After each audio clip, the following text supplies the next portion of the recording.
pour mener ce plateau. Nous recevons sur ce plateau M. Haruna Kawouré. Il est le secrétaire général du Conseil national de l'économie informelle dans le centre. Bonsoir. Nous disons également bonsoir à Brigitte Lengani, qui est responsable chargée à l'organisation à la Ligue des consommateurs du Burkina. Elle est membre du bureau national de la LCB. Bonsoir et bienvenue. Madame, bonsoir. Nous déplorons, fidèles téléspectateurs, l'absence du ministère du Commerce pour apporter plus d'éclairage à ce plateau, mais ce n'est que partie remise. Ce sujet il est d'actualité. Nous aurons amplement l'occasion de revenir sur cette hausse de prix au cours de prochaines éditions de 100% Info. Alors, nous avons donc tous vu ce constat réalisé dans les marchés de Ouagadougou. Est-ce qu'au niveau de la Ligue des consommateurs, c'est le même constat fait? Ok, d'accord. Donc, nous allons d'abord vous dire merci pour nous avoir donné ce cadre pour nous exprimer au niveau de la Ligue des consommateurs. Sinon, c'est un combat que nous entretenons depuis longtemps. Voilà. Et le constat, il est là. Si c'est à Ouagadougou seulement que vous avez des informations, nous, au niveau de la Ligue des consommateurs, nous avons un maillage au niveau national. Et nous avons des représentations au niveau des 45 provinces, ce qui fait notre force d'ailleurs, et ce qui nous permet de remonter l'information réelle. Et même au niveau, en tout cas, des régions, et des 45 provinces, si on peut le dire, le constat est là et amer. Si à Ouagadougou, le sac de 100 kilos coûte 23 000 francs, ailleurs c'est 25 000, voire 28 000. Et nous voyons même le petit 1000, il est à 32 000 dans certaines localités du Burkina. Donc le constat, il est là, il est amer.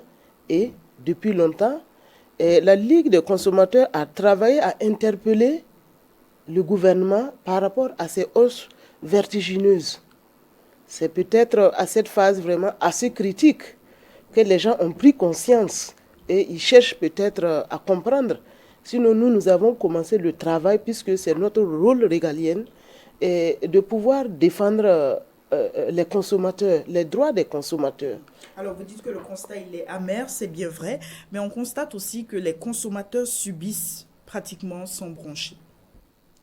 Bon, oui, tout c'est également, c'est un peu lié à la situation nationale. C'est aussi lié au fait que bon, les consommateurs souvent hésitent à parler. Sinon, nous avons, en tout cas si vous avez suivi, dans certains médias, sur Facebook, nous avons toujours interpellé. Et nous avons toujours, en tout cas, voulu que les consommateurs soient responsables un peu de tout ce qui se passe. Parce qu'ils ont droit à l'information, ils ont droit en tout cas à des services de qualité et à des produits également de qualité. Bon, malheureusement, les gens constatent et ne disent rien. Mais nous, à notre niveau, nous ne constatons pas seulement, mais nous parlons également. Voilà. Alors, du côté de l'économie informelle, qu'est-ce qui explique cela? Qu'est-ce qui explique cette flambée des prix? Okay, merci beaucoup de nous donner cette opportunité de parler d'un sujet qui nous tient à cœur. Voilà, je tiens d'abord à rappeler que le Conseil national de l'économie informelle est la structure fêtière des organisations professionnelles des 5 corps d'activité de l'économie informelle. Il faut dire que cette flambée des prix s'explique. Elle s'explique par plusieurs facteurs. Déjà, nous sommes dans une crise sanitaire liée à la Covid-19. Nous sommes aussi dans une crise sécuritaire, ce qui a fait que les années antérieures, on peut dire que les gens, les cultivateurs n'ont pas assez cultivé ou bien n'ont pas assez récolté compte tenu de tout ce que nous savons.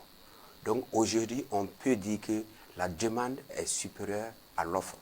Et quand la demande est supérieure à l'offre, il y va de soi qu'il y ait cette inflation. Voilà. Mais disons que cette inflation ne s'explique pas forcément par ces différents facteurs. Nous savons que dans tous les domaines, il y a des gens qui font de la spéculation. Voilà, chose que nous condamnons d'ailleurs, parce que vu la situation que nous vivons aujourd'hui, tout le monde devrait quand même mettre du sien pour que les choses ne deviennent pas encore plus compliquées que ça. Alors, vous l'avez dit, les commerçants sont très souvent pointés du doigt dans cette situation que nous vivons. Est-ce qu'on peut considérer que c'est souvent à tort? Oui, Moi, je peux vous dire que c'est à tort. Parce que vous voyez, et les commerçants de ce domaine, du domaine céréalier, ils ne sont pas organisés. Il faut rappeler qu'il faut une certaine organisation pour pouvoir maîtriser tous ces différents commerçants-là et pouvoir imposer un certain nombre de choses. Voilà, chose qui n'est pas faite. Donc, ça fait que les spéculateurs, ils vont aussi de leur intérêt, comme ce sont des agents économiques, ils sont motivés beaucoup par le profit et c'est seulement le profit qui guide beaucoup ces différents spéculateurs-là. Donc, Mais ce problème d'organisation, est-ce que la responsabilité ne relève pas justement du Conseil national de l'économie informelle? Le Conseil national de l'économie informelle est une structure qui date de 3 ans. Elle est un peu à ses balbutiements. Elle est en train de s'installer progressivement. Les autorités nous consultent beaucoup pour plusieurs prises de décision. Mais disons que sur ce point précis, il n'y a pas encore eu une approche collective pour pouvoir organiser ces différents acteurs-là. Ce qui est fort dommage, n'est-ce pas, Brigitte Lengani? Oui, et nous assistons vraiment, c'est assez déplorable que cette situation arrive dans un pays comme le Burkina Faso. Parce que, comme lui-même il le dit tantôt, derrière cette situation de non-organisation, il y a des commerçants véreux qui se réfugient pour pouvoir, en tout cas, tirer le maximum de profit. Voilà. Pour pouvoir tirer le maximum de profit en ce sens que chacun essaie d'évoluer à sa manière et sans tenir compte quand même un peu des consommateurs que nous-mêmes nous sommes. Ainsi, ils fixent leur prix à leur manière. Après, on se cache derrière, on dit non, il y a Covid, comme il vient de le dire, il y a l'insécurité, alors qu'il y a des zones aussi quand même où il y a la sécurité, mais on constate tout de même que il y a augmentation quand même du prix du céréales. Donc, ça ne devrait pas s'expliquer comme ça. Alors, donc, c'est un peu ça. Voilà. En rappel, je voulais dire que la Ligue des consommateurs, c'est une association, en tout cas de défense des droits des consommateurs. Et nous avons été créés depuis 1992 et reconnus par l'État en 1997. Nous sommes une association d'utilité publique. Nous avons été reconnus par l'État ainsi. Et donc, depuis lors, nous sommes sur le terrain. Et de telles situations ne nous a pas en tout cas surpris. Mais il est souvent reproché à la Ligue le fait que vous menez des actions tardives. Oui, mais tardive, il faut relativiser. Pourquoi je le dis? Parce que nous ne nous contentons pas de donner des informations. Non. C'est comme je vous le disais tantôt, nous avons des bases au niveau des régions, au niveau des provinces. Et lorsque nous nous sortons pour faire une déclaration, c'est que nous avons la source de l'information vraie que nous donnons. C'est pourquoi souvent, ça nécessite que vraiment notre base nous fasse effectivement remonter l'information et la vraie avant que nous ne menons en tout cas la discussion. Pour revenir à l'inflation des prix, est-ce qu'à votre niveau, vous avez reçu déjà des plaintes? Des plaintes, c'est au quotidien. C'est au quotidien. Et je vous rappelle d'ailleurs qu'au niveau de la Ligue, nous avons en tout cas un poste chargé des plaintes où il y a notre camarade, voilà, il y a 2 camarades, un titulaire et un adjoint, qui reçoivent au quotidien les plaintes de toute nature. Et donc, les déclarations de la Ligue, en tout cas, sont issues de ces plaintes-là, avant maintenant que nous les portons à l'opinion publique. Voilà. Alors, pour revenir à vous, Monsieur Aruna Kaboré, tantôt pour parler des justificatifs de cette situation. Vous avez parlé de la crise Covid, la crise sécuritaire, mais on voit que souvent, il y a des produits qui sont importés, mais qui subissent également cette inflation des prix. Je veux parler du riz, qui est très souvent importé, mais actuellement, le sac de 25 kilos de riz est passé de 11 500 pratiquement à 14 000 ou 13 500 actuellement. Est-ce qu'on peut également mettre ça sous le coup justement de ces 2 facteurs évoqués? Oui, mais il y a d'autres facteurs qui s'ajoutent dans ce contexte-là. Vous savez qu'avec la crise de la Covid-19, Covid-19, la situation du commerce mondial a beaucoup changé. Il y a eu des restrictions un peu partout. Et il y a eu un certain nombre de fermetures de frontières, ce qui a beaucoup compliqué les choses. Il y a aussi qu'à ce niveau, vous savez que le Burkina est un pays enclavé, donc le secteur du transport joue aussi un grand rôle dans cette augmentation des prix-là. S'il y a un certain nombre de taxes ou bien de taxes qui viennent à faire en sorte que le coût de revient de la marchandise augmente, il y va de soi que le prix aussi de vente va augmenter. Et cela peut justifier cela. Cela peut justifier cela. Alors, vous parliez de spéculation tantôt. Est-ce qu'on connaît ces commerçants qui s'adonnent à cela? Est-ce qu'à votre niveau, je veux parler bien sûr du secteur informel, cette solidarité ne contribue pas justement à favoriser cela? Voilà, moi je ne parlerai pas plutôt de solidarité. Vous savez, quand on dit économie informelle, il faut situer les choses dans leur contexte. Voilà, quelqu'un qui est dans l'informel, c'est quelqu'un d'abord qui n'a pas qui n'est pas formel vis-à-vis des impôts et du CFOR et autres papiers, mais aussi il est aussi à un niveau de moyens financiers bas. Voilà, donc voilà, et on peut dire qu'à ce niveau, ceux du secteur informel ne sont vraiment pas à mesure de faire cette spéculation tant décriée. Je pense qu'il y a d'autres plus gros commerçants qui sont dans ce domaine et qui entretiennent cette inflation-là. Il y a des acteurs du secteur informel qui ne sont pas si petits commerçants que cela. Voilà. Est-ce que le secteur informel, justement, n'est pas une couverture qu'ils utilisent pour ne pas être en règle vis-à-vis de certains devoirs? Voilà, disons qu'à ce niveau, vous savez, dans ce pays, compte tenu du fait qu'il y a un certain nombre de contrôles, d'organisations qui manquent, ça fait que beaucoup qui ne sont plus dans l'informel se cachent dans l'informel. Donc, un peu, je veux dire que les véritables acteurs de l'économie informelle subissent un peu ce que ces différents commerçants-là imposent. Donc, ça fait que ça rend les choses beaucoup difficiles. Voilà, vous l'avez dit, premièrement, nous déplorons l'absence du ministère du Commerce sur ce plateau. Ils allaient peut-être nous dire, eux, et normalement, à leur niveau, doivent savoir qui est vraiment un véritable grossiste, qui est un demi-grossiste et un détaillant. Il faut dire que sur ce sujet, nous avons combattu et nous continuons de combattre parce qu'il y a un véritable problème entre la vente en gros, la vente en demi-gros et la vente au détail. On ne sait pas qui fait qui et on ne sait pas qui fait quoi. Et souvent, la même personne fait tous les trois. Et je peux dire que c'est un peu de la concurrence déloyale et ça contribue aussi à alimenter cette surenchère-là que nous vivons aujourd'hui dans notre pays. Alors, je reste toujours avec vous. Cette année, les récoltes n'ont pas été bonnes compte tenu de la situation sécuritaire. La question est où ces différents commerçants ont pu aller s'approvisionner. Je veux parler bien sûr de ceux qui s'adonnent à la spéculation, ce qui est interdit. Voilà. À ce niveau, disons que nous sommes dans le contexte maintenant de la mondialisation.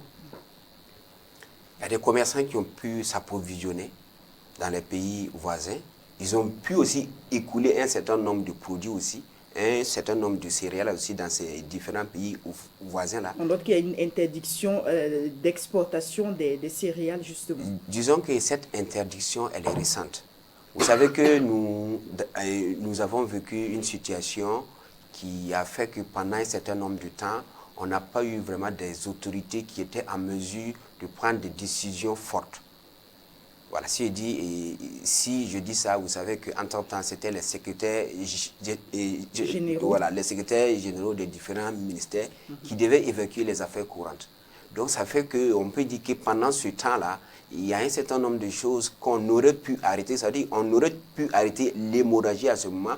Je pense que si on avait fait ça, on ne serait peut-être pas à ce niveau d'inflation aujourd'hui. Alors, je le disais tantôt, les consommateurs subissent malheureusement, certains murmurent, les poches se vident. Au niveau de la Ligue, qu'est-ce que vous entrevoyez de faire justement pour que le droit du consommateur soit respecté? Alors, il faut dire qu'au niveau de la Ligue des consommateurs, nous avons un rôle, en tout cas, d'interpeller l'opinion publique, d'interpeller les autorités de ce pays, afin qu'il y ait des mesures de nature à empêcher toutes ces difficultés. Et là où je ne suis pas d'accord avec notre ami du commerce informel, la situation de la gestion par les secrétaires généraux des ministères n'est que récente. N'est que récent. Mais nous, au niveau de la Ligue, nous avons commencé depuis pratiquement 2020. Ces hausses des prix, voire plus, étaient là. Mais la situation de janvier n'est que récent. Le cas n'est que récent. Et nous avions depuis longtemps constaté, et même quand on a interdit de faire sortir les produits, les gens ont trouvé encore d'autres moyens. Le cas par exemple du maïs où on dit de ne pas faire sortir, les gens ont trouvé un moyen de faire de la farine. Voilà un peu quand je dis qu'il y a des commerçants véreux qui se cachent derrière tout ça pour pouvoir se tirer d'affaires. Lorsqu'on a interdit la sortie des céréales, ils ont trouvé d'autres moyens pour écraser et puis aller vendre. Pendant que chez nous-mêmes ici, ça ne va pas. Voilà. Donc voilà un peu comment nous faisons. Nous interpellons pour que vraiment il y ait des mesures de nature à dissuader. Mais il est arrivé, malheureusement nous déplorons la présence du commerce, puisque nous travaillons un peu avec le ministère du Commerce. Il est arrivé plus d'une fois que nous, par exemple, nos chargés de plainte, la police et puis, par exemple, le ministère du Commerce sortent sur le terrain. Et même ceux qui sont reconnus, ceux qui sont formels, dès lors que la mission passe, les gens reviennent à leur pratique ancienne. Donc voilà, il y a aussi une volonté pour les commerçants de ne pas aussi soulager, bien qu'il y ait des difficultés quand même que nous constatons également. Voilà. La recherche du profit là, prend le dessus sur la survie de nos populations. Et c'est ce que nous déplorons. Voilà. Haruna Kabouré. Oui, il faut dire que nous sommes dans une situation où il faut aussi rappeler que le consommateur, c'est aussi... Le commerçant, c'est aussi un consommateur. Donc, il est en même temps victime de cette situation et on peut dire acteur malheureux de cette situation aussi. Pour revenir aux biens qui sont importés. Et vous savez, le règlement 14 de l'UEMOA qui fixe un peu la charge à l'essieu sur le territoire régional de l'UEMOA n'est pas unanime, n'est pas la même dans nos différentes et dans les pays limitrophes. Il se fait que souvent il y a un déphasage entre ce qui est accepté dans un pays et ce qui est accepté dans notre pays. Et généralement tout ça concourt à augmenter les prix du transport et aussi du même coup le prix de revient et aussi le prix de vente au détail et tout. Voilà, donc on peut dire que tout ça s'explique par plusieurs facteurs. Mais ce qu'il y a lieu de dire ici, concernant la flambée des prix des céréales, je pense que au niveau du ministère du Commerce, en collaboration avec la Ligue des consommateurs, avec le Conseil national de l'économie informelle, nous pouvons prévenir ces différentes crises pour les années à venir en organisant le secteur, en installant des points focaux et en mettant tout un système en place pour pouvoir contrôler et ceux qui sont dans les normes et pouvoir aussi déceler ceux qui essaient de se cacher dans ce système et créer cette inflation et cette surenchère-là sur les biens de première nécessité. Alors, selon la Confédération paysanne du Faso, près de 2,7 millions de personnes pourraient avoir besoin d'une assistance alimentaire d'ici le mois d'août 2022. Madame Lengani, vu donc ce cri de cœur lancé par la CPF et cette situation d'inflation des prix, comment est-ce que vous vous entrevoyez demain? Comment sera demain justement? Bon, nous l'avons toujours prédit, hein. parce que à l'allure où les prix, en tout cas, flambaient, nous avons dit que si rien n'est fait, on risque un jour même de se lever, ne même pas trouver le céréal même pour acheter. Parce que le mode de fonctionnement est tel que le céréal peut être là, mais on crée la pénurie pour monter les enchères. C'est une pratique que les commerçants utilisent. N'est-ce pas là la spéculation, Aruna Kaboré? Et, excusez-moi, là où je voulais encore interpeller M. Kaboré, moi je voulais vous demander, en tant que secteur informel, vous êtes conscient de cette situation, un peu de la pratique à l'interne par vos camarades commerçants? Qu'est-ce que vous entrevoyez à l'interne pour interpeller vos camarades afin que cessent un peu de telles pratiques? Étant donné que déjà, Dieu merci, aujourd'hui, la sécurité, le problème sanitaire est en train de tirer vers la fin, mais le problème sécuritaire demeure. Est-ce qu'il n'y a pas lieu quand même qu'au sein même des commerçants, il y ait d'autres commerçants quand même qui interpellent d'autres par rapport à de mauvaises pratiques, aux spéculations exagérées? Parce que aujourd'hui, les prix, c'est de façon vertigineuse. Hein. Vous-même, vous l'avez si bien dit, le sac de riz que nous payons autrefois à 10 500, 11 000 et à 14 000 aujourd'hui. Imaginez d'ici août 2020. Sans oublier l'huile. Bon, l'huile même, c'est devenu maintenant un produit prestigieux. C'est luxueux maintenant. Parce que je vais vous dire que aujourd'hui, le litre d'huile passe de 1250 à 1500 dans certains endroits. Et autrefois, ménagère que je suis, quand je partais au marché, j'avais la latitude de payer l'huile au détail comme je pouvais, en fonction de ma bourse. Aujourd'hui, n'importe quelle ménagère ne peut plus s'offrir ce plaisir-là, étant donné que il n'y a plus de détails en tant que tel, ou quand tu prends presque, ça n'existe pas. Bon, donc ça décourage. Et ce qui est dangereux, la conséquence, c'est que ça entraîne même la production d'huile. Je pense que il n'y a pas longtemps. Frauduleuse, absolument. Je pense que dans la presse, nous avons également dû suivre un peu la saisie de ces huiles impropres à la consommation. Donc vous voyez, à côté, non content d'augmenter les prix à volonté, on a encore d'autres même qui s'adonnent à des pratiques. Carrément, on se demande si c'est humain même. Voilà, puisque quand on voit la qualité de ces huiles qui sont impropres à la consommation, les gens ne mesurent pas la dangerosité, les conséquences de ces huiles-là pour la santé des populations. Et donc, c'est pour vous dire que si aujourd'hui, c'est des commerçants qui vendent ces huiles-là, il y a lieu de se poser des questions. Si vraiment ils sont burkinabés, ou bien ils sont des gens d'autres pays qui viennent le faire à notre pays. Voilà un peu. Alors, Aruna Kaboré, c'est quoi la spéculation céréalière? D'abord, j'aimerais revenir pour dire qu'aujourd'hui,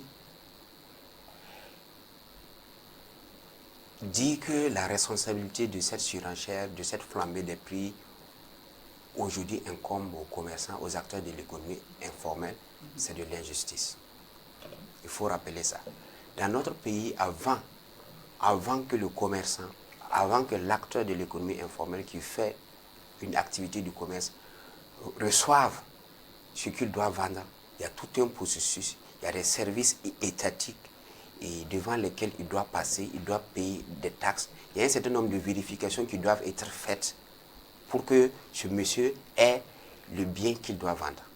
Il faut dire qu'à un certain niveau, à un certain moment, il y a un certain nombre de choses qui ne sont pas faites normalement. Donc ça laisse libre cours à beaucoup de choses. Je veux dire, aujourd'hui, au niveau des commerçants, on peut déjà commencer. Je pense que d'abord, la première chose à faire, c'est la sensibilisation. C'est la sensibilisation, et c'est l'information, c'est l'organisation.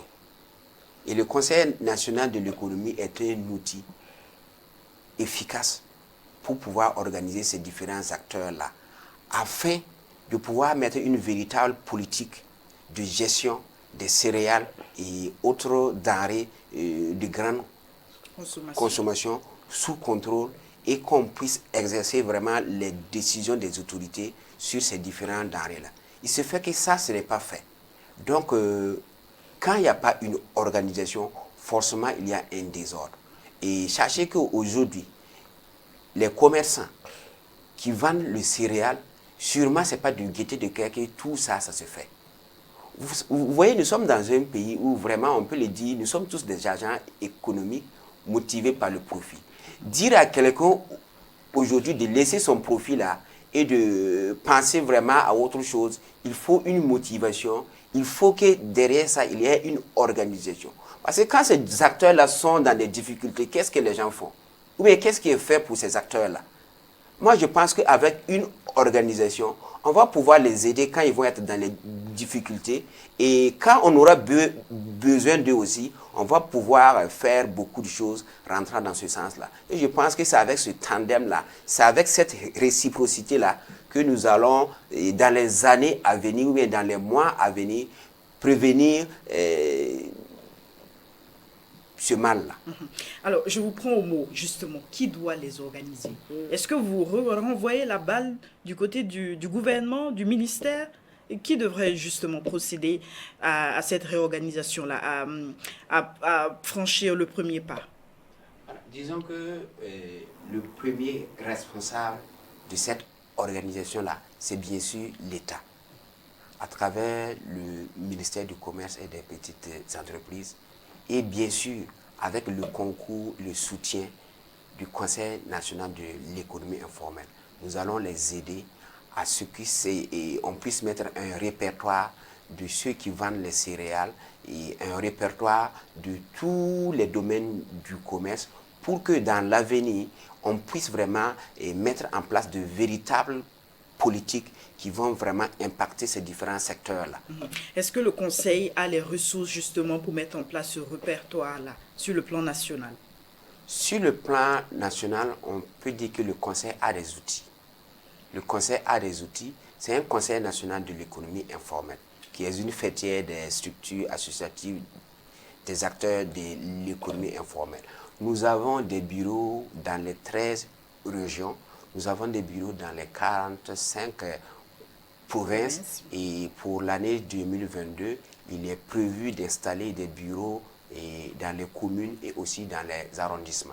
Donc je pense que déjà avec cet outil-là, avec ce maillage-là, il ne manque plus que la volonté politique, la volonté de nos autorités et pour qu'on puisse mettre en place ce répertoire-là des acteurs de l'économie informelle et de tous les autres secteurs d'activité de notre pays.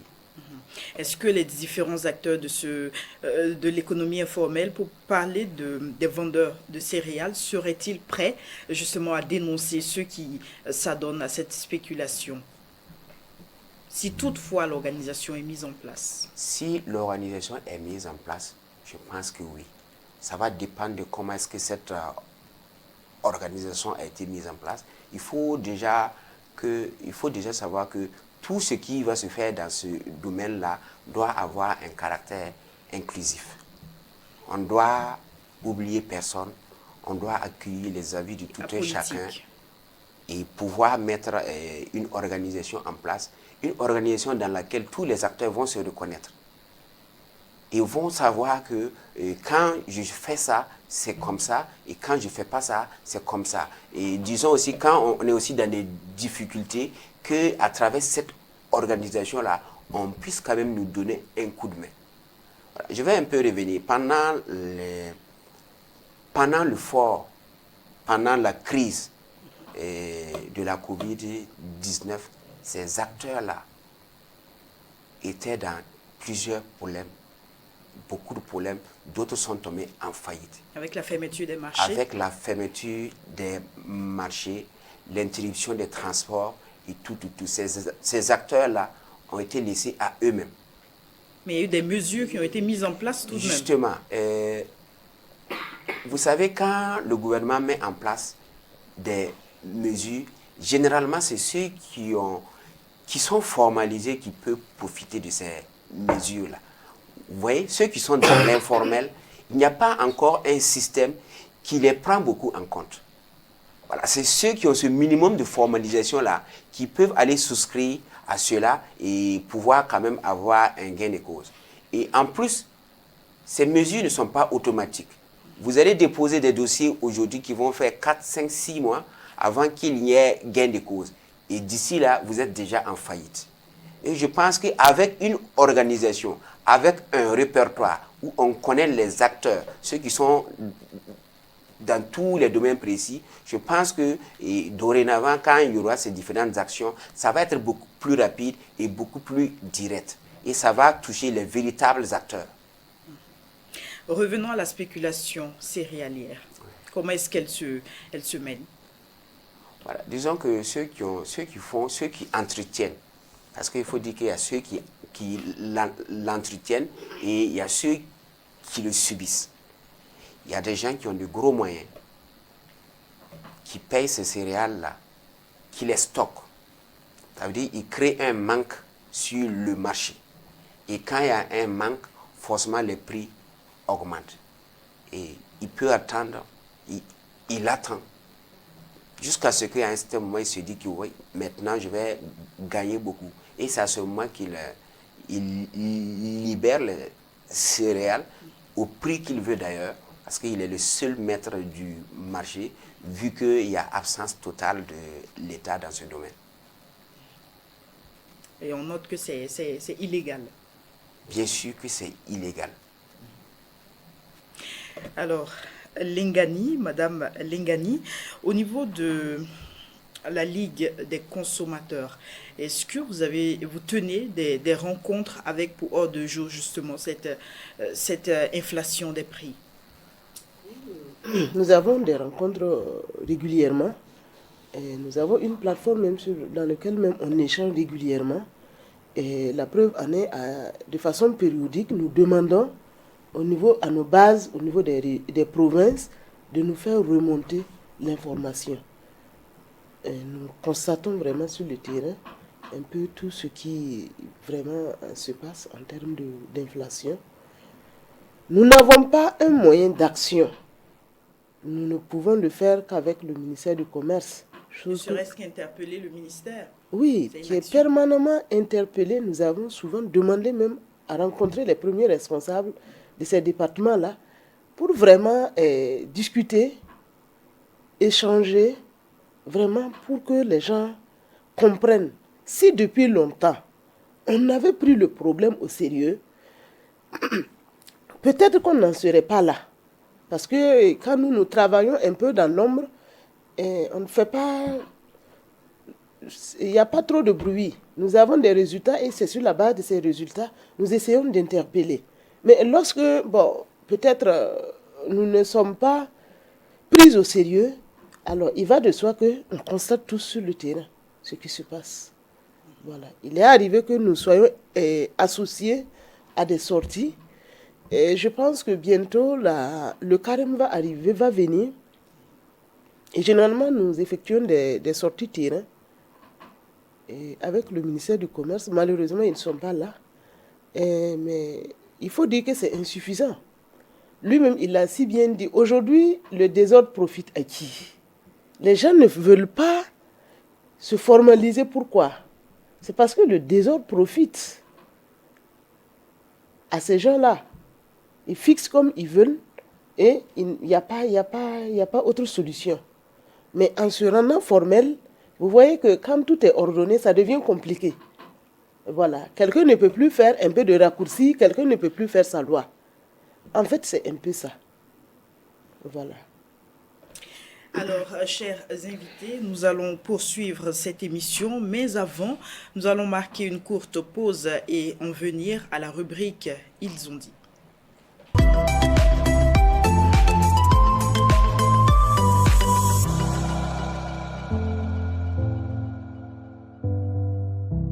Jamais à ce qui se dit sur les réseaux sociaux. Jamais. Je ne fais aucun démenti. Ce n'est pas de ma nature. Parce qu'un ancien m'a dit une fois, lorsque tu veux voyager, et à chaque fois tu dois t'arrêter pour jeter une pierre sur un chien qui t'aboie, tu n'arriveras jamais à destination. Donc pour moi, c'est trop facile de mettre des mégas, faire des accusations sur les réseaux sociaux, mais en tant que journaliste, comme vous m'avez posé la question, par respect pour vous, je vais répondre. Parlant des 24 milliards, pas plus tard qu'en décembre, ou je crois même en janvier, lorsque j'ai présenté les vœux au personnel, aux députés de l'Assemblée nationale, j'ai évoqué cette question. Les 24 milliards, c'est lorsque je suis arrivé à l'Assemblée, contrairement même à ce qu'ils ont dit, que c'est depuis Salif Diallo, c'est lorsque je suis arrivé, parce que le projet de construction de l'Assemblée date de Salif Diallo, et il n'y avait pas de fonds. Lorsque nous avons pris l'Assemblée, nous avons, avec l'ensemble du bureau de l'Assemblée nationale, décidé que chaque année, nous allons mettre 4 milliards de côté sur le budget de l'Assemblée pour pouvoir prévoir la construction de la nouvelle Assemblée, avec nous ou sans nous. Et donc, nous étions sur la 3e, je ne sais plus où, la 4e année, donc 12 ou 16 milliards. Et ces fonds sont logés dans une banque de la place. Je ne voudrais pas faire de la publicité de cette banque, mais c'est une banque nationale. Pour les véhicules, dans tous les cas, vous aurez constaté qu'ils ont commencé à dire 13 véhicules, ensuite ça a évolué à combien? 16 ou c'est 14, ensuite 17. Tout le monde connaît chez moi à Koulouba, je n'ai pas un hectare. Mon domicile, là, ça ne fait pas un hectare. Je ne sais pas comment on peut parquer 17 véhicules dans une cour. Et deuxièmement, d'autres disent que j'ai acquis, et même si j'ai acquis, c'était le cas. À moins d'être une star hollywoodienne, je ne sais pas qui va pouvoir acquérir 17 véhicules pour lui-même. Donc, c'est dire que moi, ceux qui me connaissent, j'ai toujours roulé avec un véhicule connu. Ils ont même dit des véhicules blindés. Je défie quiconque de dire que j'ai acheté un véhicule blindé. Je suis venu trouver. Je ne vais pas prendre, aller jeter dans la fosse septique. Je vais rouler avec. Donc, sur ces questions-là, je peux vous rassurer que les véhicules sont à l'Assemblée nationale, c'est posé là-bas. Et je suis convaincu que celui qui a été élu hier va les utiliser. Il ne va pas les déposer. C'est pour l'Assemblée, ça a été acquis pour le fonctionnement de l'Assemblée. Et la preuve, quand je quittais, je suis parti comme ça, comme je suis venu.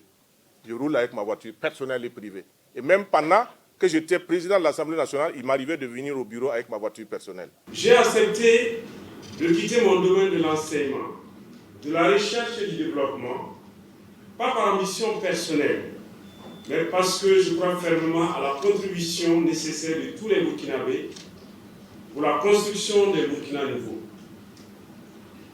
Mon mandat sera inscrit dans le sens de l'engagement pour le pays dans sa quête de sécurité, de dignité et d'honneur. Je sais que c'est une transition pour asseoir les fondements pour une société plus juste et de moralisation de la vie publique. Avec mes collègues de l'ALT, je veillerai au contrôle de l'action du gouvernement, à la défense des intérêts du peuple et nous prendrons aussi l'initiative de propositions de loi ou toute autre action allant dans le sens de l'intérêt supérieur de la nation. Comme le dit l'adage chez nous, à la palabra de famille est convié tout membre de la famille. Au travail de famille doit s'impliquer tout membre de la famille. Alors, l'étape actuelle de notre pays nécessite certainement des concertations. Et je crois que c'est dans ce sens que le président du FASO veut entendre toutes les entités, toutes les composantes de notre société, toutes les contributions possibles pour réussir vraiment la transition en cours. Alors c'est dans ce sens que nous avons répondu présent, au même titre que nos frères musulmans, protestants, de la religion traditionnelle, coutumière, etc. Donc c'est vraiment un travail de famille, c'est la palabre familiale, haya haya tisugu dozenke.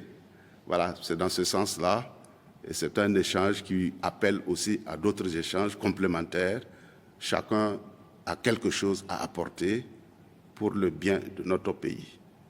Nous avons des défis majeurs, la réconciliation, la paix, le retour des déplacés internes.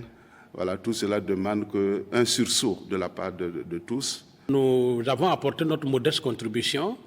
D'abord, nous, en tant que religieux, c'est la prière. Donc nous prions pour que vraiment les choses aillent de mieux en mieux dans notre pays. Nous prions de façon spéciale pour les forces de sécurité et de défense, les forces de défense et de sécurité, et nous prions aussi pour qu'il y ait la réconciliation des cœurs, la réconciliation donc de tous les Burkinabés.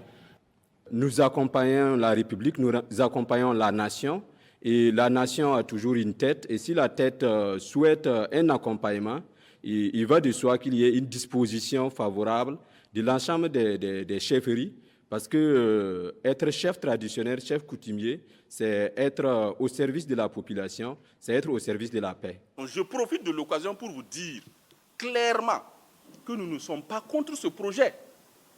Bien au contraire, c'est nous qui, comme connaisseurs du domaine, qui connaissons bien le milieu, qui avons demandé ce projet depuis les années 80.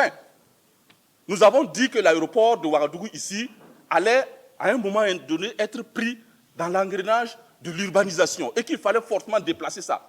Mais nous n'avons pas dit aussi de mettre la charrue avant le bœuf. À l'instant, c'était des réactions d'acteurs de la société civile et d'acteurs politiques sur plusieurs sujets qui ont intéressé l'actualité tout au long de la semaine. Nous revenons au sujet du débat qui porte sur la vie chère au Burkina Faso avec nos deux invités, le Conseil national de l'économie informelle et la Ligue des consommateurs du Burkina Faso. Alors la question, elle est adressée à Brigitte Lengani. Il y a de plus en plus des consommateurs qui ne se reconnaissent pas en la Ligue parce qu'ils estiment qu'à plusieurs endroits, leurs droits ont été bafoués et la Ligue n'a pas pu rétablir cela ou avoir des résultats. Je prends l'exemple des téléphonies mobiles où ils subissent quotidiennement les différents désagréments, les plaintes se succèdent, mais il n'y a rien.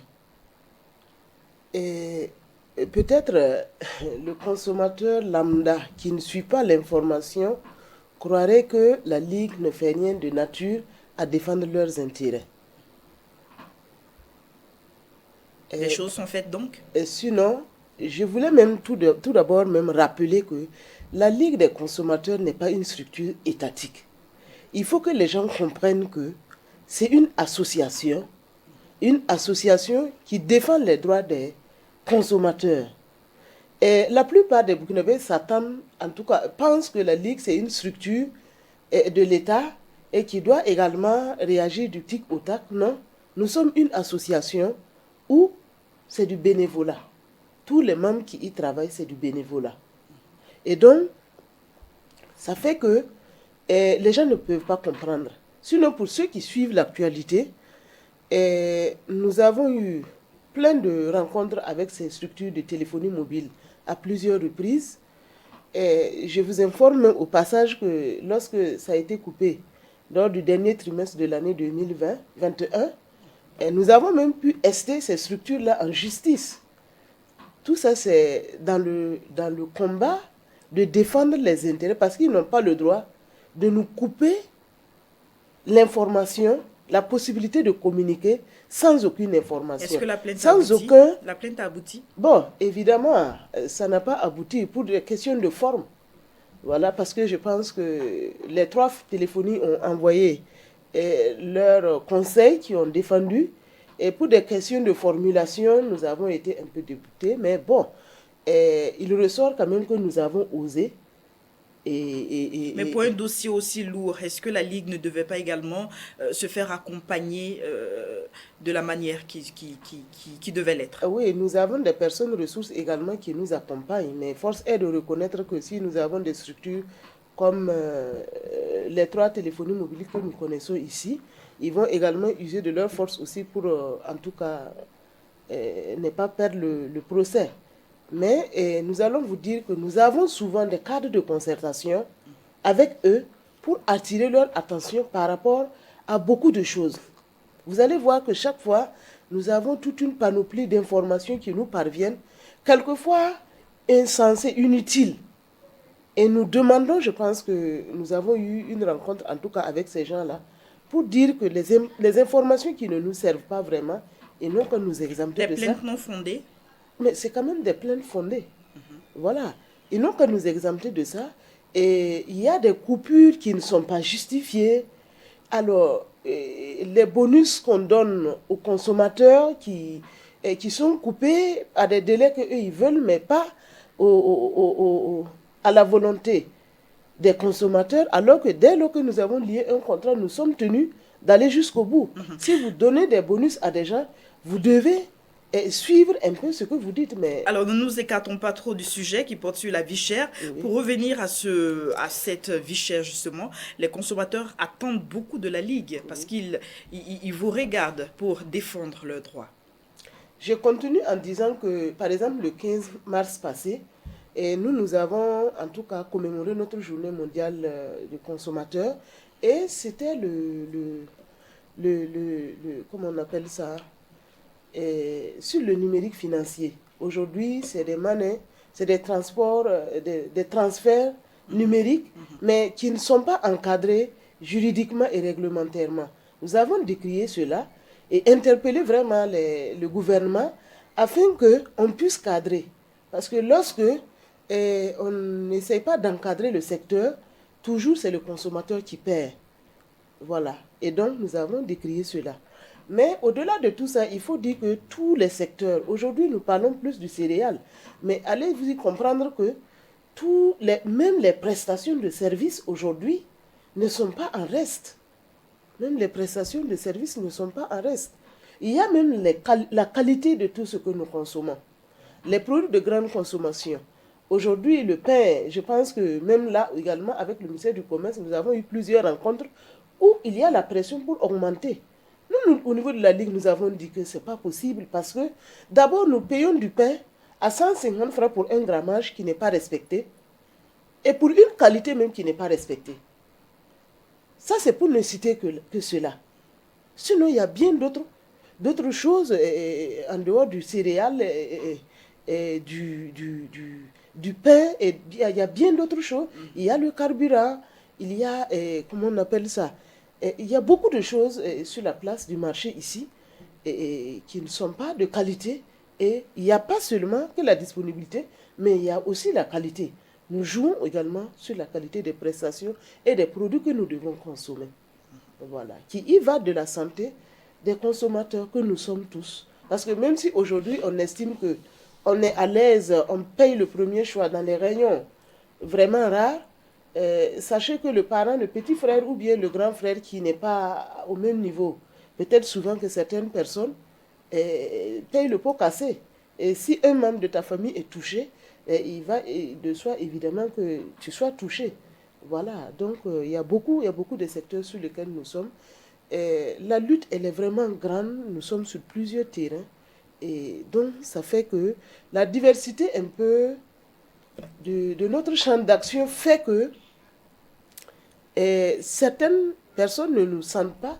Sinon, ceux qui écoutent l'information quand même vont savoir que tous les jours, nous recevons des plaintes pour les différentes prestations, pour la téléphonie mobile, pour les produits de grande consommation et nous agissons également. Je note que très souvent nous sommes conviés justement par la Ligue pour assister à l'incinération de produits qui ont été saisis suite justement à des plaintes que vous avez eu à enregistrer. Voilà. Alors je reviens à Aruna Kaboré pour parler de la vie chère au Burkina. Très souvent, il y a la question du transport qui revient. Pour beaucoup, c'est l'un ou l'une des causes de cette inflation. Effectivement, le Burkina étant un pays enclavé, et quand le transport a des surcoûts, a des surtaxes, bien sûr que le commerce aussi va en avoir. Il se fait que j'avais dit précédemment ici que le règlement 14 de l'UEMOA n'est pas appliqué d'une manière unanime et uniforme sur l'espace de l'UEMOA. Donc vous allez voir que je prends un exemple précis. Prenons le cas du Togo. Au Togo, les véhicules de type P12, certains véhicules de type P12, le gouvernement autorise un seuil de 64 tonnes. C'est-à-dire que c'est le poids à ne pas dépasser, sous peine de payer des amendes. Ça veut dire qu'au Togo, tu peux charger jusqu'à 64 tonnes et il n'y a pas de taxe. Ça veut dire qu'il n'y a pas d'amende parce que vous êtes un peu dans la loi. Quand vous dépassez les 64 tonnes, maintenant il y a des taxes à payer, un surcoût de 20 000 francs la tonne. Donc, arrivé sur le territoire burkinabé, au Burkina, le seuil est de 55 tonnes. Donc, ça veut dire que ce qui est autorisé, ça veut dire que ce qui est légal sur le territoire togolais, ne l'est pas au Burkina. Territoire sur lequel nous parcourons 700 km. Vous arrivez dans votre pays et on vous dit que les 64 tonnes, vous n'êtes pas en règle. Vous êtes en infraction de 9 tonnes déjà. Bien sûr que cette situation crée des coûts supplémentaires sur le transport. Et bien sûr que le transporteur va répercuter ces coûts-là sur le prix, sur le prix du transport qu'il doit transmettre aux commerçants. Et le commerçant aussi, à son tour, ne va pas supporter cette charge seul.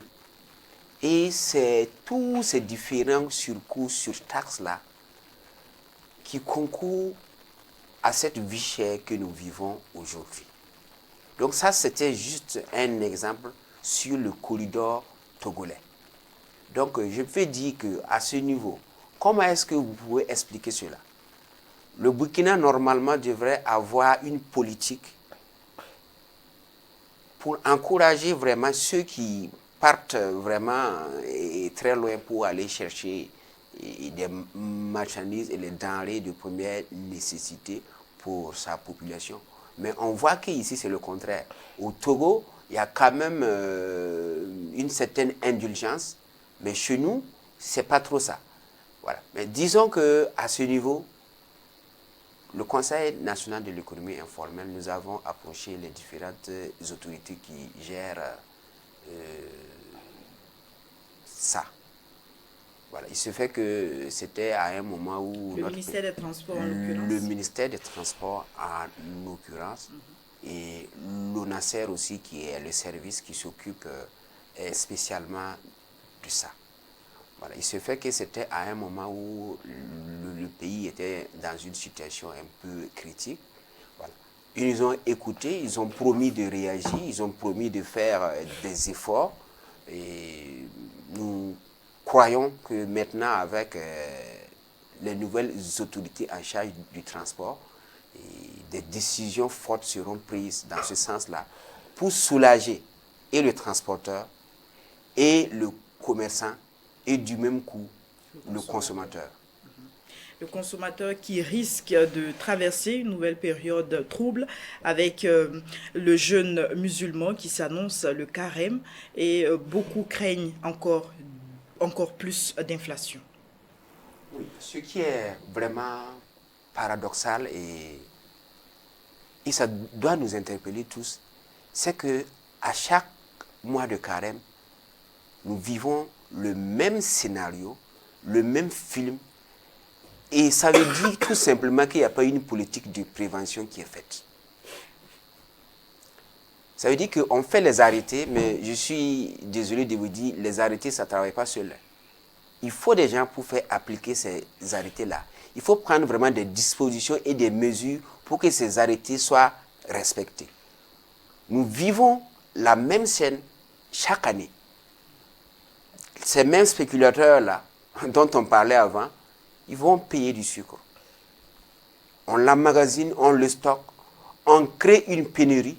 Et comme c'est un mois où les musulmans sont vraiment dans le besoin, ils sont obligés de payer le sucre à ce prix-là.